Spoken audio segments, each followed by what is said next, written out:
الشغلات اللي اجينا امبارح هني هذولا زي ما انتم شايفين.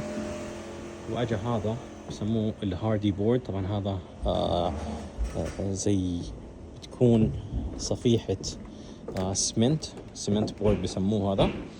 هذا بنحطه في الحمامات، وبعدين بنحط التايلز عليه عشان التايلز يلزق وما يطيحش. وكمان الماتيريالز هناك مثل ما ورجيتكم امبارح بالليل. وخليني اوريكم، اعتقد في كم من شغله كمان مثل ما انتم شايفين. في شغلات تبعون الكهرباء والمسامير. بس خليني انزل تحت هناك واورجيكم شو اجا.